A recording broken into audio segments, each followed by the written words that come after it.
Merry Christmas, everybody. It's Kansas Drone Gunner here.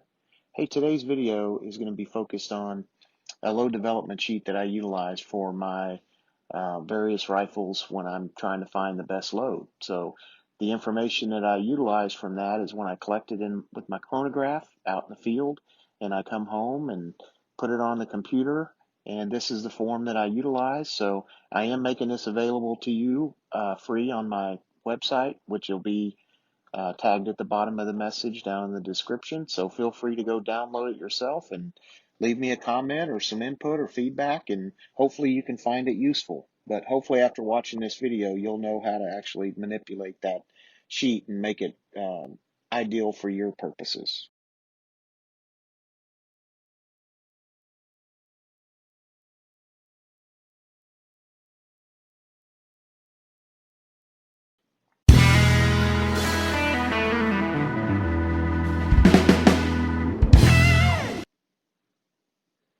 Good morning, everybody. It's Kansas Drone Gunner, and it is Christmas morning, early, and luckily, I guess, or not, I have teenage kids, boys that are still sleeping and probably will be for a little while, and I think my wife enjoys her sleep as well. So I have a few minutes here this morning and to do a video that I've been wanting to actually put together in the last week or so that I just haven't.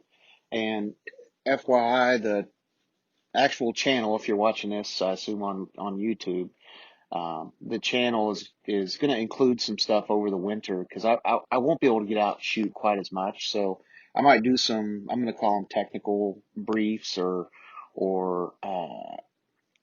just something with regards to tools and maybe equipment, things that I can do that I utilize to either shoot or do my loading. So, and analysis and everything that goes into it. And is anybody that's, if you're watching this video, you appreciate the technology and stuff that goes into actually producing a load and developing it. So without further ado, I'm going to go ahead and get started on what I'm doing here. So this is a load worksheet, development worksheet that I utilize now, and I have to give props to the base of it that was the originator. Um, I'm sure some of you guys have seen videos from the folks up in the Northwest. I think 6'5" guys. And the reason why I know I can accredit it to him is because I found it somewhere on somebody else's site, I think, but it had his name on it, a guy named Steve Lawrence. So thanks, Steve, for the baseline. And hopefully if you ever see this video, you'll at least be appreciative of the fact that I've tried to at least maybe make some improvements to it, at least as it relates to my shooting and loading process. So and so let's get into it then. So what you'll see, okay, this is obviously your first page, and this is where the majority of everything gets populated, okay? And so I did utilize some data from, and I believe it's for the same rifle that I'm going to select here, but we'll get into that here in a minute. So so here's the main page. Then you get into the variables, okay? So all this sheet right here, this will actually populate automatically. So don't even worry about touching it. You shouldn't have to do anything to that.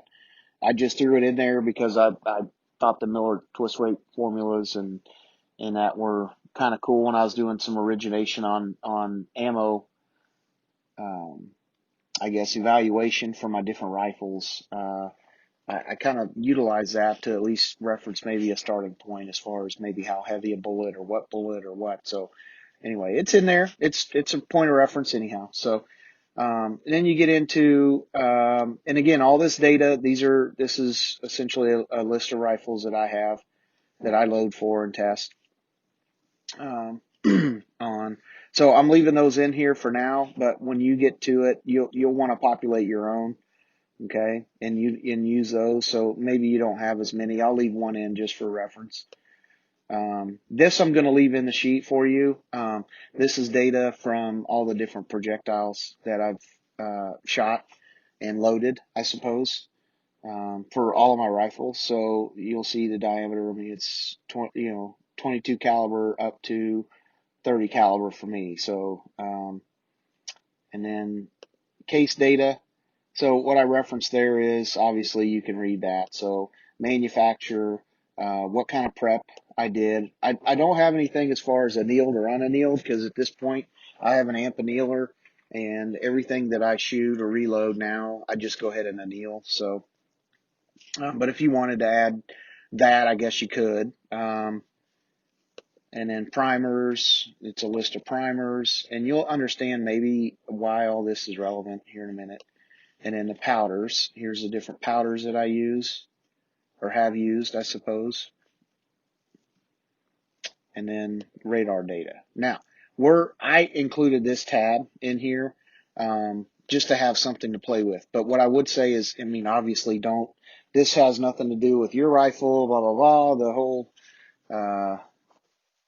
I guess I have to give that, synopsis. Don't use any of this information as gospel. It's for reference only. So, in fact, I can't even guarantee you that the rifle that I used in the cartridge is where this data came from. So, um, so there you go. There's my,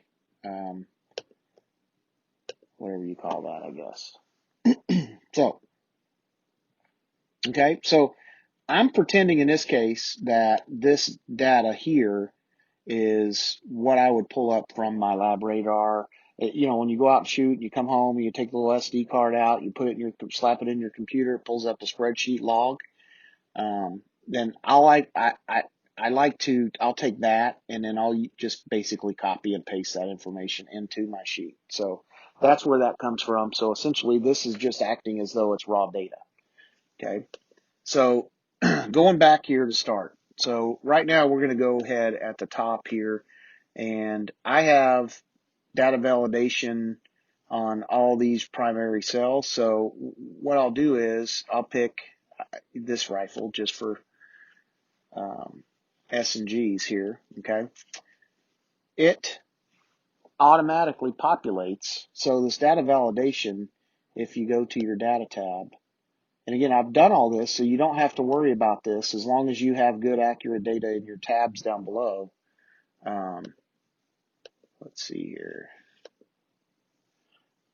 So getting back into that. So if you did need to change it, so for example, you see how it has this right here in the source. So you'll see a 2 and 24. Okay. So if you want to change that, then you just hit this up arrow button and then it'll pull up where it's sourced at currently.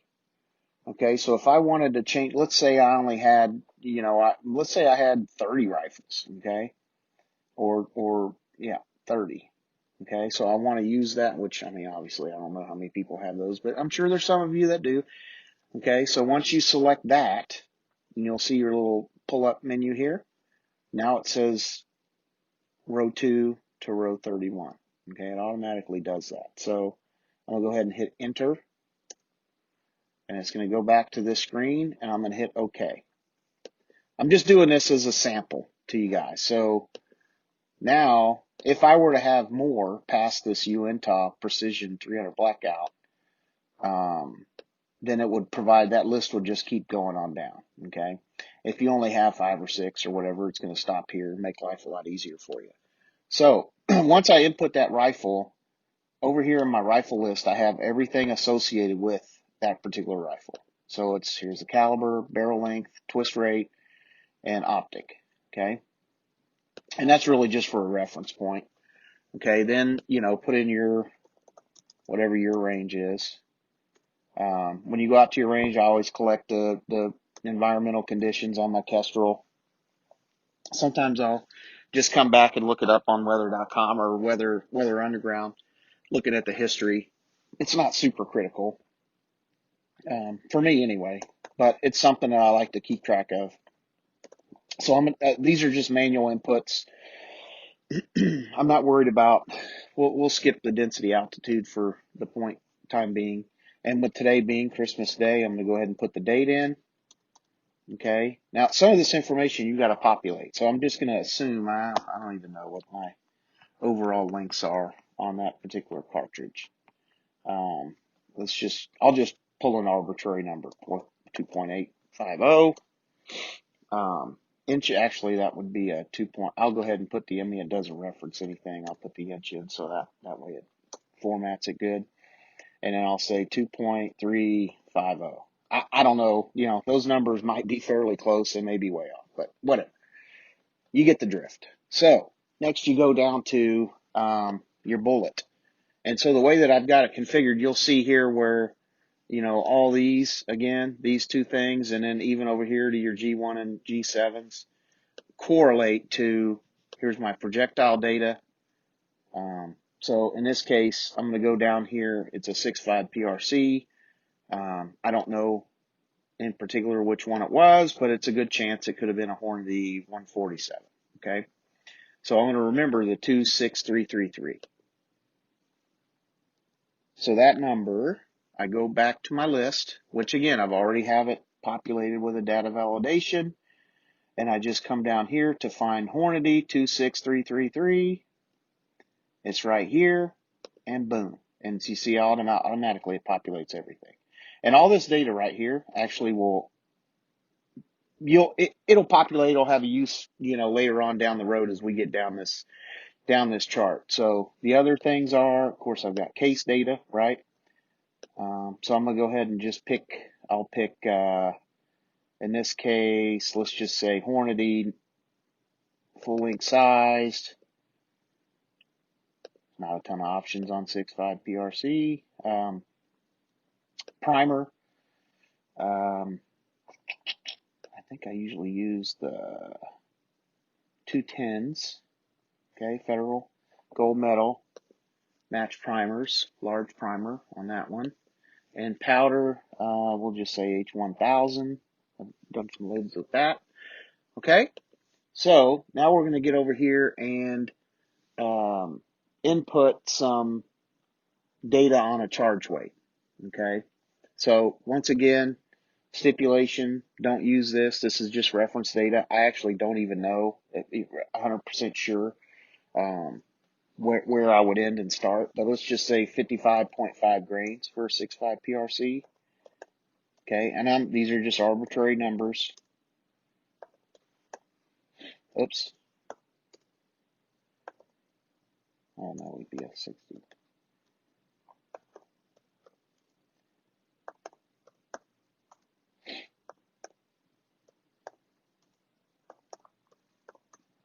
Once again, for training purposes only, we'll go ahead and just put something in here. Okay, 57.3. So I'm just doing it in 2.2 increments. Okay, typical, at least that is for me when I'm doing load development. So now this is where it gets a little bit more interesting because the stuff starts to come together now. So, okay, now you go over here and reference your data. So in most cases, remember that you would be pulling this from whatever that log is that you'd pull up from your lab radar. And frankly, this is just way more easy. I don't know how many people, I can't believe anybody would manually input this information into a spreadsheet. But so what I do here is now I just take this, go over to this particular sheet, the radar data sheet on this case. Okay, if you were toggling back and forth, you may have to do that. Control or Alt Tab. Everybody should know that by now, I would hope. Okay, so I'm going to copy this and I'm going to pull it back over here to load analysis, and then I'm going to pick shot 1, right? I want to know where it starts, and then you got to paste it. Now, here's the only thing I'm going to tell you. You should probably already know this, but just to be on the safe side, point it out. I'm going to, instead of doing paste as it sits now, you see the formatting and everything, I'm just going to do paste values. So you see this clipboard with the little 1, 2, 3 under it. That's just values. That's all I want to. So essentially all I'm doing is inputting the numbers. Okay. All right. So I'm going to show you just a little result here as it goes. See how it automatically populated everything all the way down the sheet there. So we're going to go ahead and repeat that process on the other series. Right click, values. You always want to be in the cell that you want the data to start at. on the other sheet. So same thing applies here. Values. Okay. I'm going to go ahead and do this. I'll quit talking and I'll fast forward the video. I'm sure you can figure this part out now.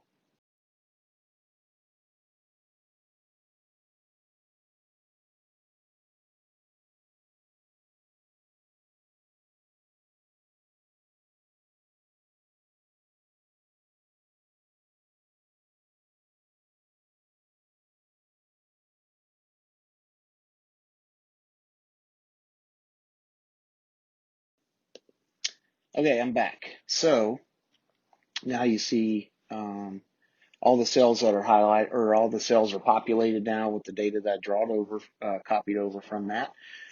One of the other additions I did to the sheet is that I actually included a row for group size if you want to measure that and keep that in your um, file. I found it actually can be useful if you have a really good SD. Does it correspond or correlate to a good group?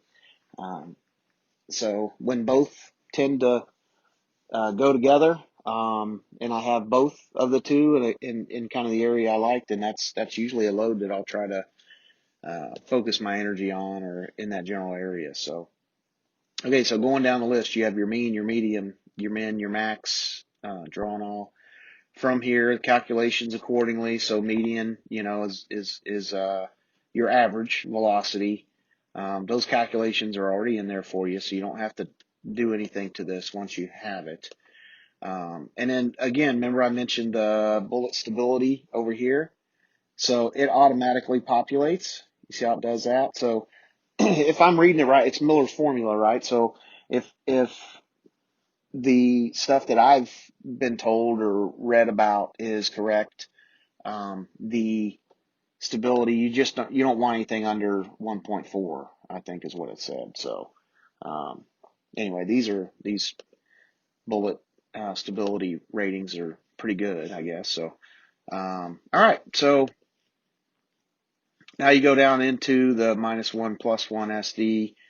Um, Honestly, I don't really know, I guess what we're doing with that, but it was in the sheet that Steve Lawrence had, so I just left it. Um, Maybe somebody can explain that to me, what the importance of it is. Sorry to be ignorant, but I don't really have any reference to why I need that.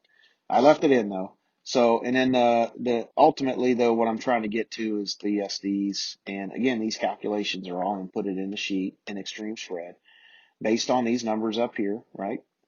So those formulas are already in there, so it populates automatically as long as you have data right here. So, and then you'll see the variances in color. So white obviously sucks, and lighter green isn't great. Then you have a next shade of green that is okay, and then you start getting into the pretty good. And I don't know if it drops to at 5 or something, if it drops or gets to a darker green even, but um, so here's that number. So your extreme spread, your standard deviation, obviously in my case here, this particular load, 6.4 SD is pretty good at 55.9. Okay. Again, arbitrary numbers, people. So don't be ignorant and use any of this data. Now, okay. So now we have that, right? So there's a pretty big spread here. Now you go down to your graphs. Let me fix this. That kind of annoys me. I'll make sure that's fixed for you guys. Um, and but you'll notice here, so the low end, 2600, 3100. Well, where did that come from? Well, that came from a previous load, or it's just a arbitrary range, I guess, that I chose when I set this sheet up. But so what you want to do is you want to change that to fit your actual data, which that process is pretty easy. So let's go into over here. You'll see how if you see this cross on here, well, that's going to pick and move, and so be cautious there. But if you can get it to where your mouse has the pointer or whatever it is you use for a pointer, put that right in that section, then it's going to focus its attention on these particular numbers here on this axis. Then I want to right click that. Oops. I want to right click that now and select Format Axis. And that's going to pull up this side panel over here.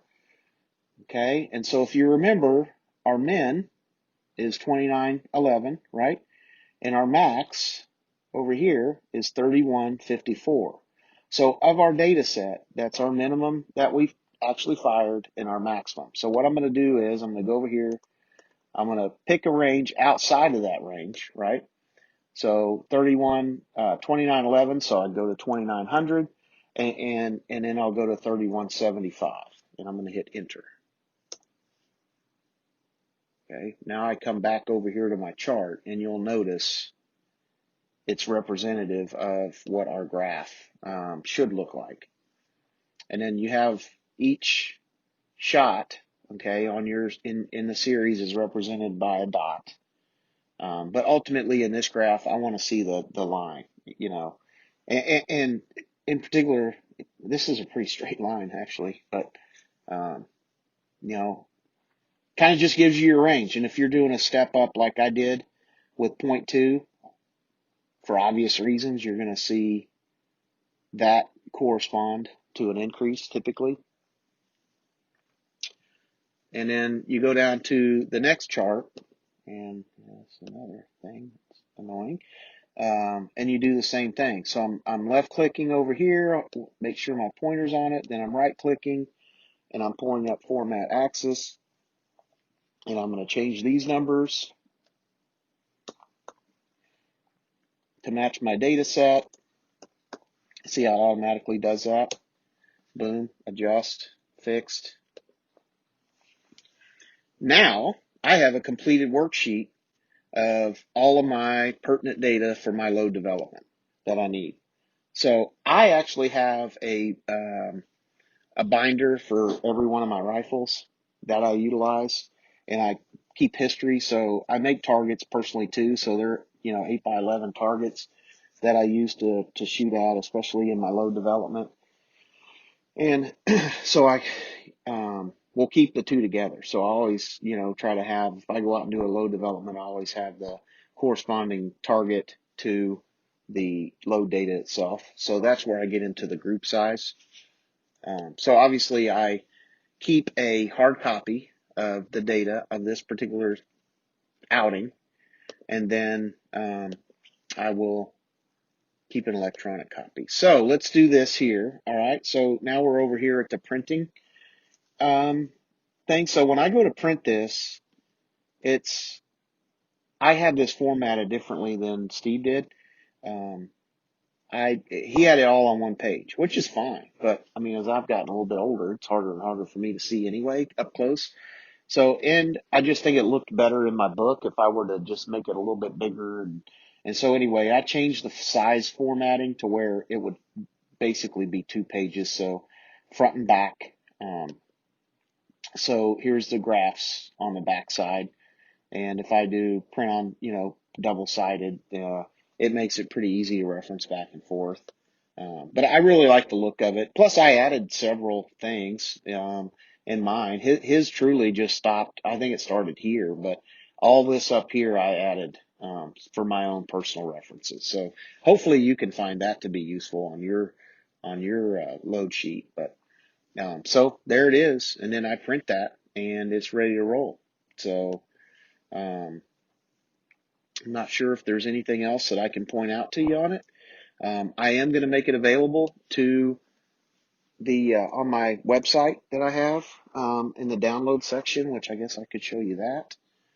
So if you're looking at this on YouTube, you can come to the Drone Gunner website, and this is the home page, and you can go to downloads, and it'll pull up the different downloads that I have. This one here is the load development worksheet, okay, that you're seeing here.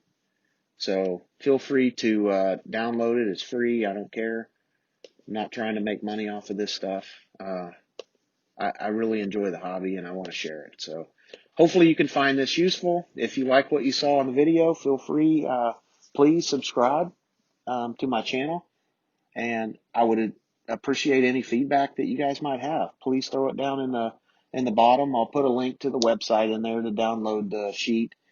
And but yeah, I'd be curious if anybody has any potential improvements that you'd like to see, or anything else that you'd like to give me some feedback on. So thanks for watching, and I hope you benefit from this. Good shooting, small groups. Thank you.